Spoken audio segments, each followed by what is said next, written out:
of you who don't know Jacquie, Jacquie is the owner of Jacquie Bhana Consulting, and she's a Commensa accredited high-performance coach, mentor, and counselor. Jacquie has a whole string of qualifications behind her name, but to mention a few, she has an undergraduate degree majoring in psychology, a postgraduate degree in industrial relations, a master's in industrial sociology, and an executive and leadership coaching qualification at UCT. Her career has spanned over 30 years, much of which has been in the corporate world, which has given Jacquie a wide range of experience and knowledge. In her current position, she's really focusing on development and helping teams to build their capacity and helping people to find and speak their voice. So that is what part of today is, Jacquie helping people to find their voice in a variety of areas. So Jacquie, over to you. Oh, and before I pass over, if I could just note, we'll take questions at the end rather than during the presentation. Thanks so much, Gail. And I'd really encourage everybody to ask questions at the end. I may not be able to answer them all because, as Gail said, this topic is so vast. But I think even if I can't answer them immediately, I'll write them down and then email answers to everybody after today's session. So just for you, the audience, I started my coaching business under 2 years ago after being in a corporate environment for over 35 years. A lot of those years, many of those years have been spent coaching internally. And then I decided to spread my wings and start coaching externally. I just want to share my screen quickly. Yeah. And during my coaching externally, this topic, not that I've been in external coaching for so long, but in the under 2 years, this topic has come up very often. And I thought it would be a really great idea to share some of these learnings with this special universe. Thanks to all of you for attending. I know I've got some guests from India and even from Thailand. Thanks to you guys for dialing in. So some of the people that this question came from have been professionals, doctors, lawyers, and then people in big and small business, school principals, executives, managers, and graduates. And I thought, well, if I cover this topic, you could learn from it and it could apply to yourselves, to people you work for as your managers. You can work with colleagues, you can understand how this syndrome affects them.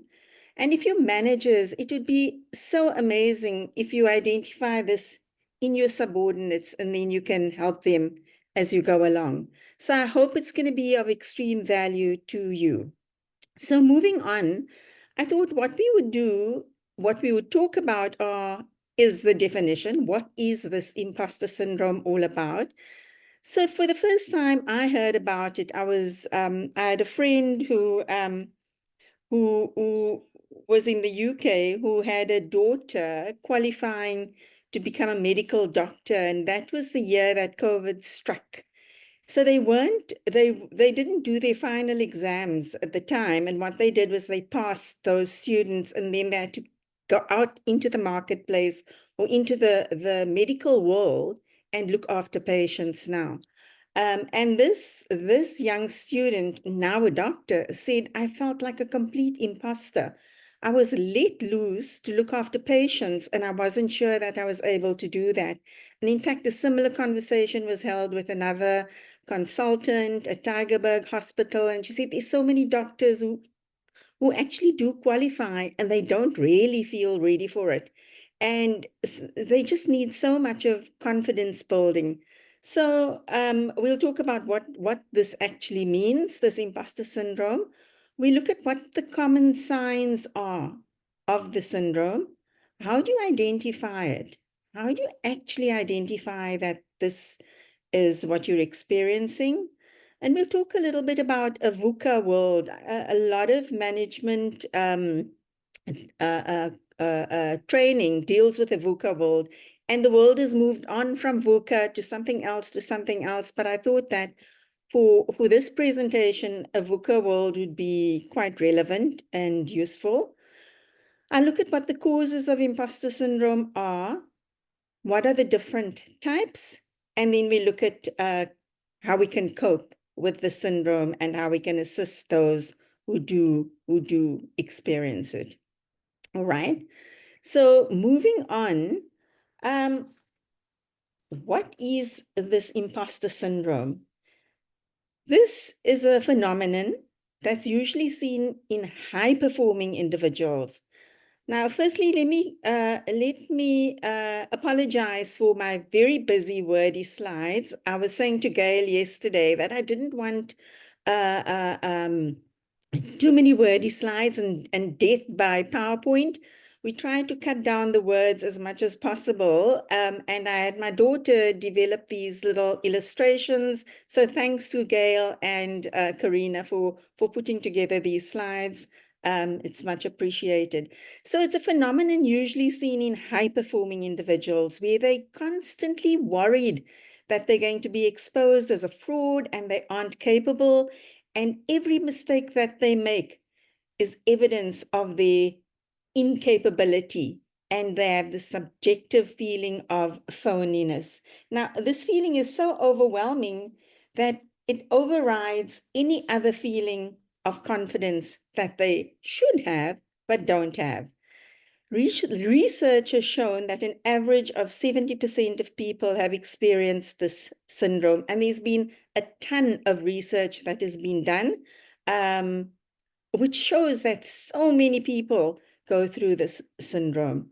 And it shows that these people have experienced it at least once in their lifetimes.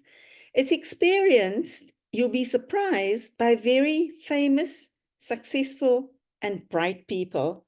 People like Michelle Obama, who struts on a stage giving leadership advice, a highly credible, amazing, bright, Michelle Obama, can you believe it, experiences this syndrome. So does Tom Hanks, a highly qualified comedian and actor. And then there's, of course, Sheryl Sandberg. These are just a few people so that you can understand that even top successful people go through this. So Sheryl Sandberg was the COO of Facebook. She wrote a book called Lean In because she felt that women unintentionally held their lights under a bushel. They hid at the table and they didn't express themselves well. And so even as somebody who was encouraging of that, experienced it herself, so did Maya Angelou, and many of us know Maya Angelou. Mostly at Women's Day, she's quoted. She's a brilliant poet. So there are many people amongst those who experience this syndrome, and there's really a strong need for them to prove themselves. Okay. So when you have the syndrome, one of the things that happens is that it leads to overworking, and it presents itself in burnout, a sense of a lack of balance. People feel dislodged, they feel uncertain, and there's a very strong level of insecurity. Now, having worked at an exec level in a huge company and at non-exec levels with many other organizations, I can tell you the people I met or experienced with burnout often wanted that condition not to be disclosed. So people want to keep it a secret. They don't want anybody to know. So it's a real problem, So others who are exposed to them don't know that it's happened to them. And when it happens to themselves, they can't make sense of it. All right. Moving on. What are the common signs of the syndrome? So people really have an inability to realistically assess their competence and skills. And I think the key word here is realistically, because their own subjective assessment is not very realistic. It's based on their feelings about themselves. So when they receive compliments about success, they attribute that to external factors. I coach an extremely bright young lawyer who constantly feels she's not capable, she's not recognized as being at the top of her game, she isn't performing at the top of her game. And if she writes a brilliant piece of work, she disregards that. So often they berate their own performance, and they need to uh, uh, work on that. There's a fear that they won't live up to expectations. So if they work on projects, they're involved in projects, they instantly are afraid that they aren't going to do what is expected of them at that level, simply because they also have a mindset of overachieving. There's a constant sense of self-doubt. I think an important point is that a lot of them set very challenging goals because they want to be seen to be high performing, and yet those goals are so high and so lofty that it's difficult to achieve, and they get despondent when they fall short of those goals. So when I work with teams who do their goal setting, I work with them and their managers and appeal to them to set goals that are SMART goals, and to make sure that it doesn't set them up for failure, both for the manager and for the team. So what happens is that, this syndrome fuels feelings of motivation to achieve, and yet it's usually at a cost of very high anxiety. So individuals might over-prepare or work much, much harder than others, and often feel like a victim in the process. And this leads into a vicious cycle where they think the only reason they were successful was that they stayed up late and worked harder. The problem with them is that doing well does nothing to change their beliefs of being an imposter. It's not going to change it, because they cannot internalize experiencing success. So importantly, sometimes these feelings will worsen anxiety and could lead to depression. And they tend not to talk about these feelings. They struggle in silence, and then it can lead to a social anxiety disorder. Then it does become a mental health problem. And it's important that managers know about this condition and employees, so that you can begin to see it happening as it unfolds. All right. So how do you identify this imposter syndrome? You can ask yourself the following questions. Do you agonize over the smallest mistakes in your work because you're afraid of being seen as careless or not capable? And I know of a few professionals who are high performing, who hate making mistakes, and it does become a problem for them.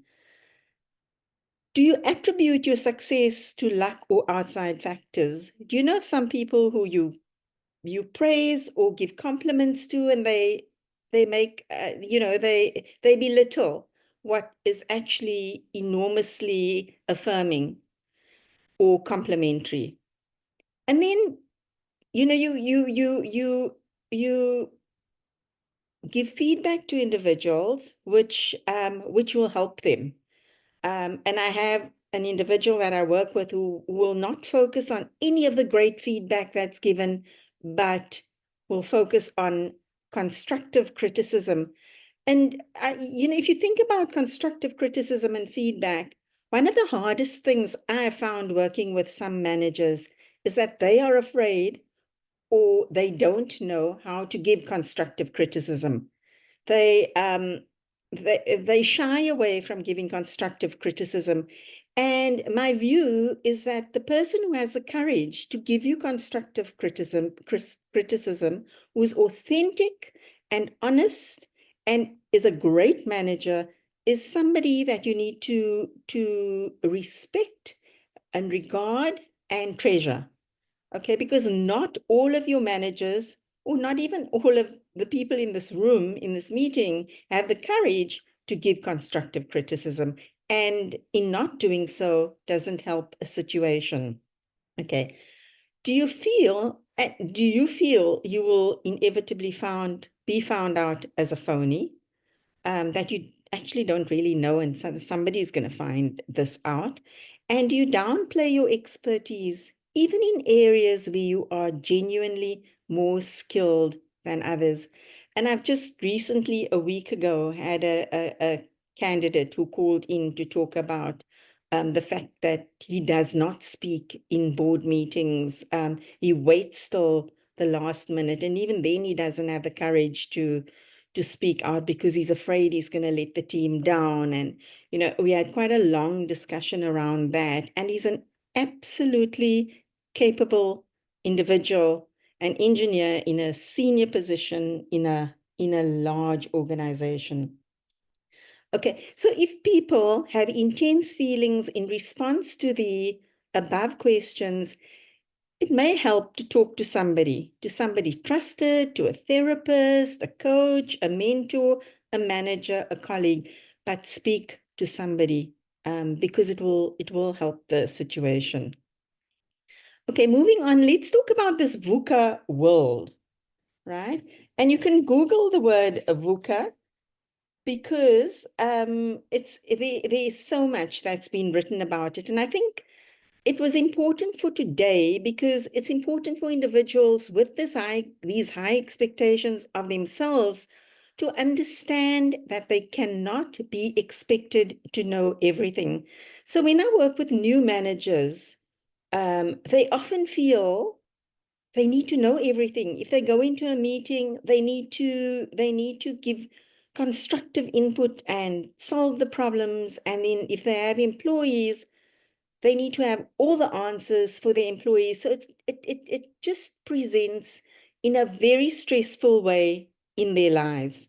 So VUCA is a way of thinking and approaching solutions to problems of our digital and dynamic world. The challenge is the intelligent linking of the tried and tested and the new to be created. So we know that our new world is just moving at a rapid pace. And what happened in the past won't always happen in the same way in the future. So we need to build a mindset of thinking. And there's a great book written by Nancy Klein called Time to Think. And when I work with candidates, I always talk about the need to think first before you answer. And for me, listening and then thinking was one of the hardest skills I learned over the past few years because, as people speak, I want to answer and, I have the next question ready, but it doesn't work like that in a coaching development environment.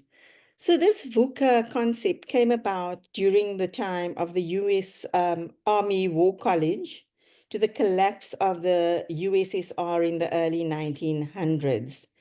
And they prepared for lots of cybersecurity scenarios and rapid changes. So we've learned some of the skills that came out of that research. So this VUCA world challenges you to find your own way. It challenges you to find meaning, to ensure that meaning and purpose take a central role in business activities. All right, moving on. So what does the V stand for? The V stands for volatility. And I know there's some finance people in our group here, and who better than them to understand the world of volatility and markets, uncertainty, complexity, and ambiguity. But a volatile world is a world that is constantly changing. It's becoming more unpredictable, dramatic, and faster. Okay. So, I mean, even if you look at what's happening or what's happened locally, when the floods happened, when the looting happened, it's things we weren't expecting, but it was highly volatile, unexpected, and we had to respond to those conditions in a way that we didn't have any learnings or lessons about it. And as a member of the chamber, we worked very hard to respond to what was happening at the time. The U stands for uncertainty. In this world, it's becoming more difficult to anticipate events or even predict how they will unfold. And past experiences are losing relevance and can really be used to predict the future. So all of us who are a little bit older in business, you call us the baby boomers, we can't always be called upon to come up with solutions because what's worked in the past aren't really going to work in the future in this uncertain world. The C is for complexity, and I think this is so challenging for us in business at the moment because the modern world is more complex than ever. There are different layers of problems that intermingle, and they are harder to understand.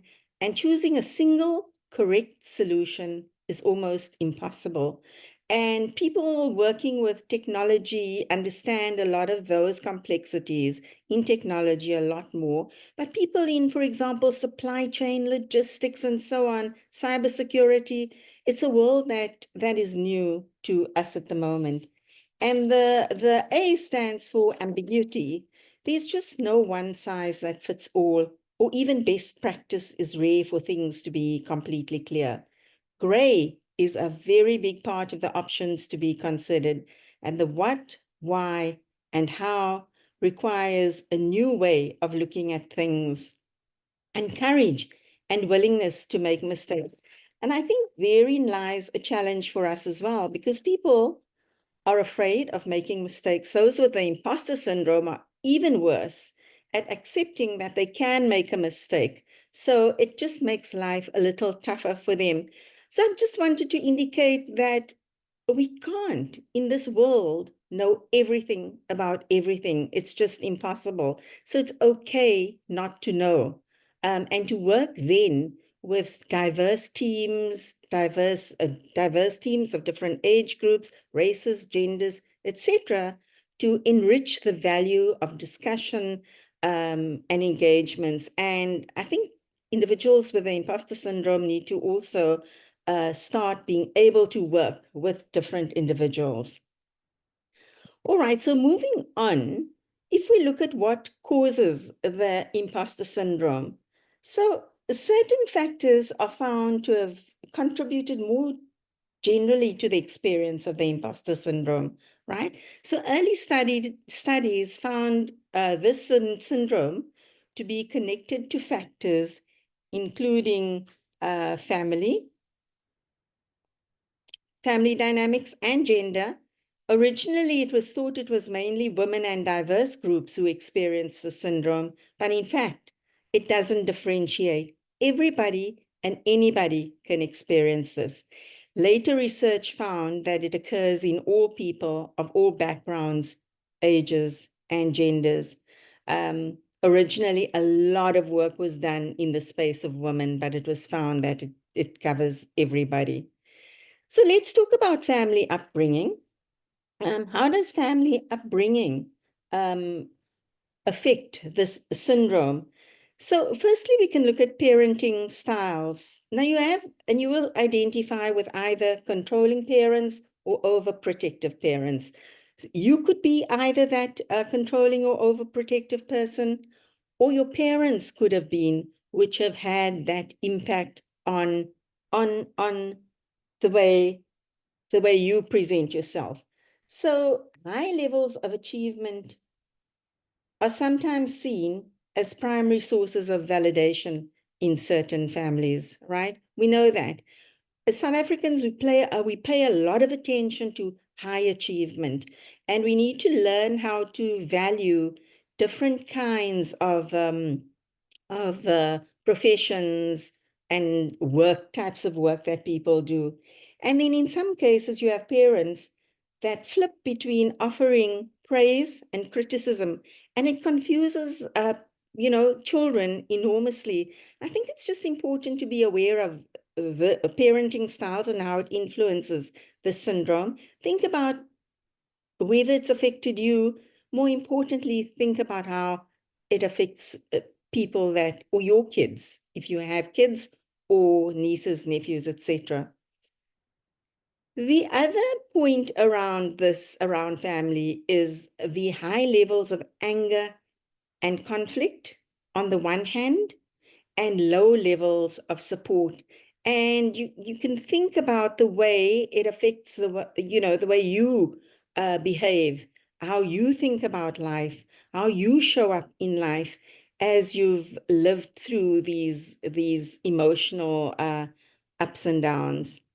And then close family or close siblings in your families could be deemed as the intelligent member of the family. I'm sure you all know of somebody who knows Jacquie, who was such a clever girl, who did so well, and she's held up as the be all and end all, to the extent that it affects many of the other members of the family who do have a bit of the imposter syndrome. In some families, communication and behavior are governed by strict rules. In some families, you as parents, you're taught to respect all your elders, call people as Mr. and Mrs., or in some cultures, auntie and uncle. Some forms of communication have strict rules. In others, in the American culture, for example, they call elders by their first names, or more simply, sir or ma'am. And then finally, and this list is not exhaustive, there's a strong need or a high need to please others in the family. So you are expected to behave in a certain way to certain members in the family, and it can be quite confusing. All right, so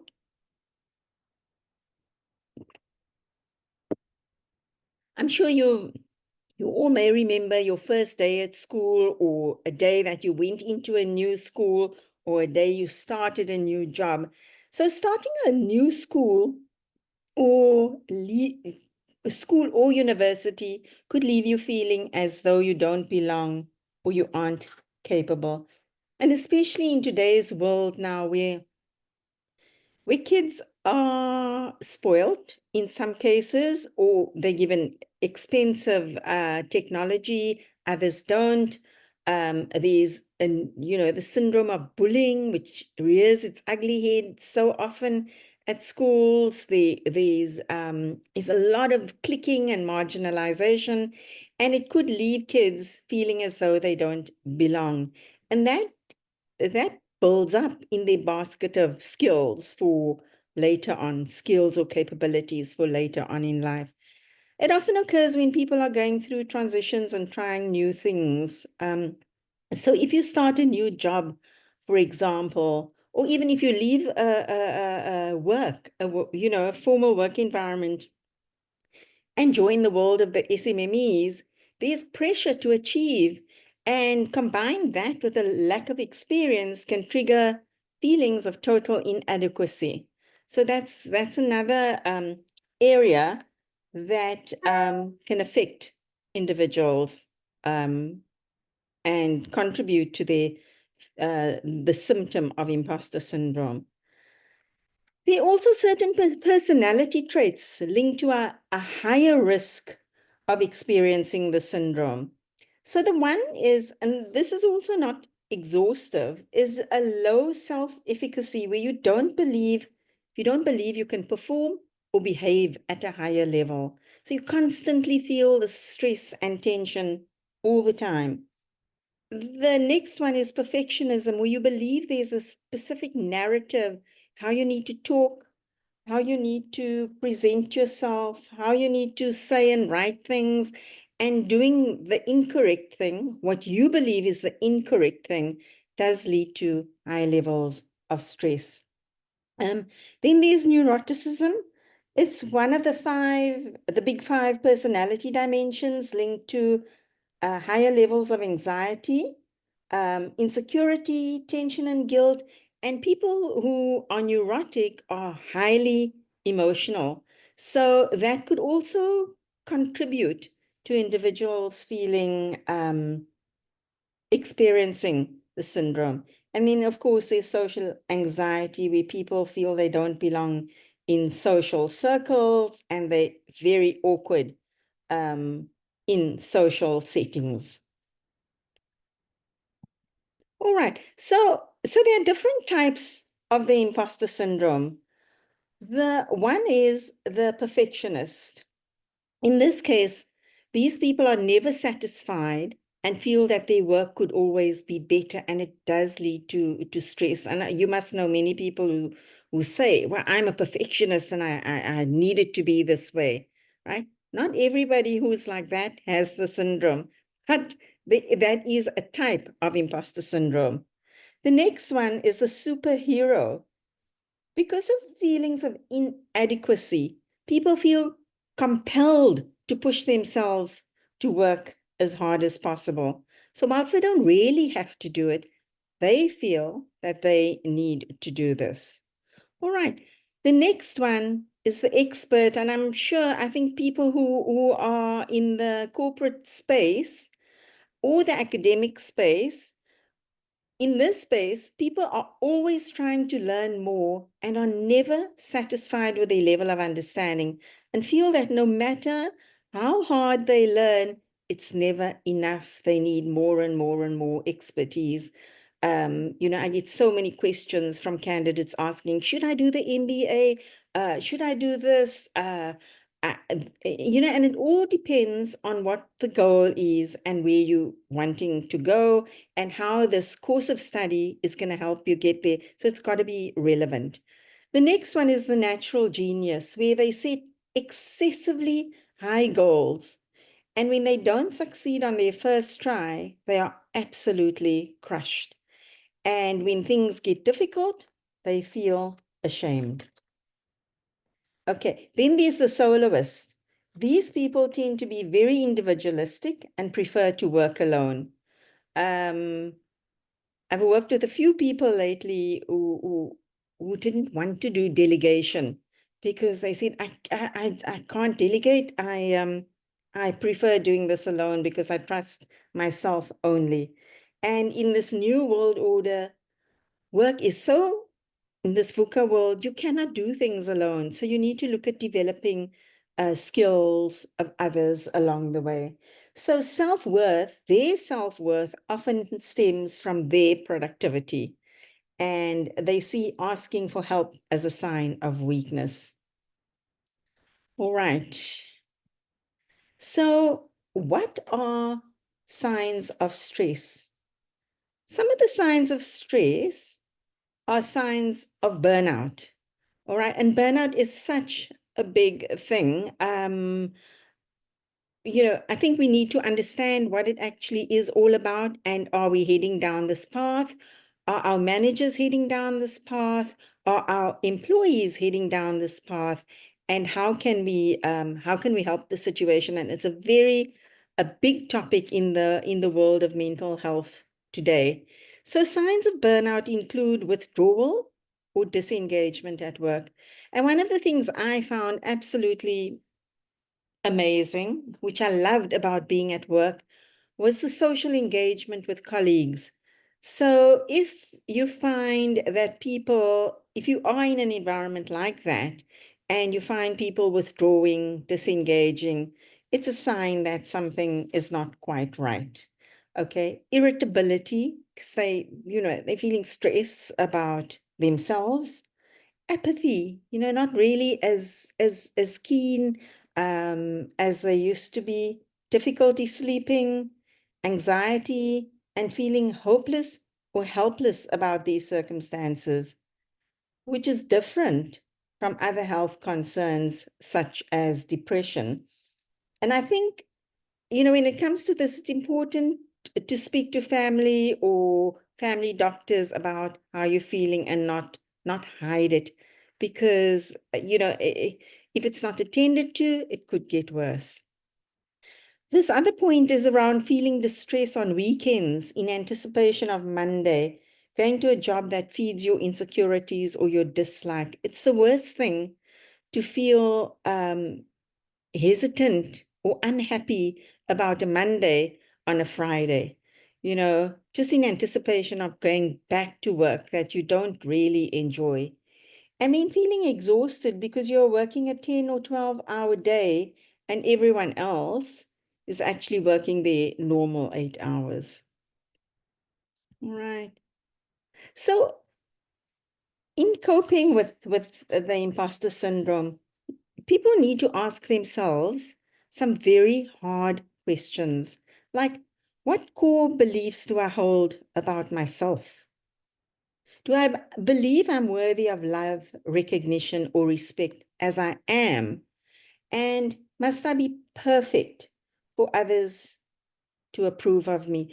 I think it's important to be comfortable with confronting some of the beliefs you have about yourself. It's important to acknowledge that, because only once it's acknowledged can you start dealing with it.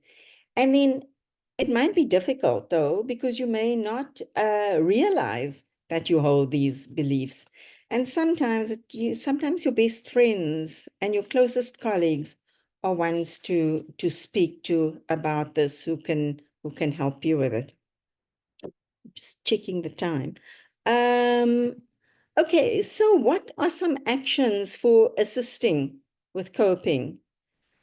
So the one thing is something that people don't always do.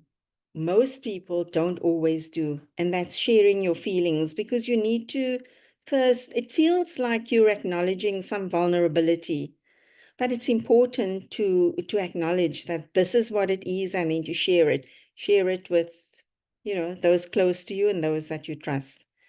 The other thing is that it's really great to focus on others. So, when you help someone else, it really helps you quite a bit. So in working with one candidate who was going through a really rough time, as she focused on helping another candidate in a similar position, it helped take the focus off of her, and it really helped her. All right. Then as you practice skills, you will build your confidence in your own abilities. Right? So building confidence comes with building skills. Okay, you're going to have to do something to improve your situation in order to get better. The next thing is to assess your abilities. Now, when we assess our abilities, earlier on, I talked about a realistic assessment of your capability. So the thing is not to subjectively decide that you are good or bad at something. I think what would be a good idea would be to do an objective assessment and compare that with your subjective assessments, or speak to your manager about your objective assessments versus subjective, and talk through those capabilities. And the important thing is then to consistently ask for feedback. The important thing about this is that you need to ask for feedback from somebody who you can trust to give you honest feedback. Not everybody is capable of giving you honest feedback. So work with individuals that you can trust to help you be a better person. Then write down your accomplishments, because what it will do is once you write things down, you can then see it in black and white, and it won't be floating somewhere up in the air. And then you change your narrative about being an imposter. All right, then moving on, actions for assisting with coping. The first thing is that you can't change from day to night in one step. You can't focus on doing things perfectly the first time round. You need to talk to a trusted colleague, sometimes a coach or a mentor, or a friend or a family member. So don't focus on doing things perfectly. Chat to people about how you can take baby steps, right? Then do things reasonably well and reward yourself. In a group setting, sometimes, one can offer an opinion or share a short story. I know that some individuals find it really, really hard to just talk in a group situation because they don't trust themselves to say the right thing. They don't trust people to listen to them. They have all these fears about saying something in a group setting. You need to question your thoughts. Are these thoughts rational? Are these automatic negative thoughts? Are they real? We actually need to silence them. You know, the voice in your head? We need to find a way to silence them. And I think one very important thing is to stop comparing ourselves to others and compare ourselves to ourselves. And that will take away some of the stress that we sometimes feel because we compare what we do versus what others do. And then we need to focus on listening to what the other person is saying. Be genuinely interested in learning more. And as you focus on that other person, you'll focus less on yourself and worrying about how you are going to react or how you are going to be seen. So if you look at further actions for assisting with coping, social media can sometimes be a huge enemy. I mean, it's a great friend, it does great things, but we need to use social media moderately. On the one hand, reading social media, but on the other hand, presenting ourselves in social media, because if you do present yourself in a particular way, there'll be stress on ensuring that you actually rise to that level. Stop fighting your feelings. If you're feeling in a certain way, accept it and then do something about it. All right? Refuse to let the syndrome hold you back. Accept that you are feeling this. It is the syndrome, and you need to not let it hold you back. So keep going and just refuse to be stopped. Take one day at a time, take one step at a time. And then engage in self-care activities. Spoil yourself and make yourself feel great. Um, do things like sounds trivial, but taking a good bath, going for a walk in the wild, in the park, in the road, running along the beach, meeting with friends, getting out there a lot more instead of, curling yourself into a ball and focusing on yourself. Build a knowledge and support network. It's important to do that because as you build your capability, you work with other people who you can learn from, you all become better at at various aspects in life, and you can work towards your goals. And then set boundaries for yourself. Often people with these problems are people who can't say no, and they just get stressed at the same time. So you need to be able to set boundaries, set times, set levels of work, and learn to do it small. It'll be difficult in the beginning, but it needs to be done. And then in conclusion, I think we're about 50 minutes in, Gail. Feeling like an imposter means you have some degree of success in your life. So if you have the syndrome, it means that you have a lot of success. You have a lot of positive capability in your life. Don't be held back by your fear of being found out, and let your guard down and be your real true self. It's something you're afraid of, but the next person might want to know about you. So in social situations, just let it down and participate. The journey to conquering the syndrome begins with your commitment to valuing yourself and choosing a different path in your life.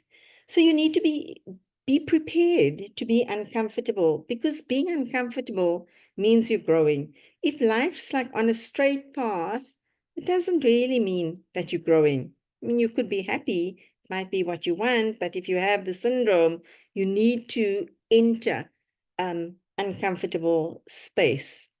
And then you need to build a knowledge and support network. No leader should struggle with this phenomenon alone. And one of my candidates I worked with said that, as a manager, it is a very, very lonely road, because he felt that he needed to live this life by himself and not expose his inadequacies, which aren't really. So loneliness is a very, very big component of being a manager and of living with this syndrome. So it's very important to build a knowledge and support network, because really no one deserves to struggle with this alone. And then that's the end. Thanks very much for listening. I hope you found that useful. Thank you, Jacquie. That really was really interesting. I have a couple of people have made some comments on the chat. Let me just open it and I'll read them. And there are a couple of questions here as well. So I think the overall feeling that was a wonderful presentation, which was really well and kept everyone captivated. And they enjoyed your slides. So thank you to Karina. An incredibly enlightening session, Jacquie, covering a topic that is so seldom addressed, despite, as you point out, its widespread impact, and that it is really relevant to managers and teams. So we need to be more aware and create awareness of this and support employees. So I think it's also important for people who experience imposter syndrome, as you mentioned, to realize that they are not alone, which is very, very important. A couple of questions as well. Let me just go back over here. Sorry, just go to this one. I think you did discuss it, but you could perhaps just rephrase. Could always analyzing if your work was incorrect, if there's a problem, assuming you would be the one who is wrong, a symptom. So, Gail, I'm not sure I fully understand the question, but if you are the person and you're doing it wrong regularly, I think, I've worked with a manager and a subordinate, and there was a real problem. The subordinate was making lots of errors, and the manager felt absolved. And she was saying, well, this is the problem. Am I getting the question? I think they're more people. The person is more worried that they assume that their work is always incorrect, so they're always looking for a problem in their own work. Yes, then they're definitely suffering from this. And, Yes. What could potentially help is to work with a buddy and to help them go through their work and feel more confident about it. Because what I'm hearing you say is they think there are mistakes, but there may not be mistakes. So, they could then get a second opinion from a trusted friend and then hand in the work more confidently. Yes, certainly. And another question, what do you think would be we've spoken about imposter syndrome, what would be the opposite of imposter syndrome? So how would you explain that? Okay, so the imposter syndrome, when they have this imposter syndrome, it's a condition where they get addicted to the adrenaline, which forces them to beat themselves up and meet those goals and never be happy with those goals. And it's their life is managed from a place of fear and insecurity. So what would help is if they change their paradigm to one of being a little more confident, a little bit more relaxed, a place of excitement and positive energy rather than fear. They don't need to fight against this negative adrenaline.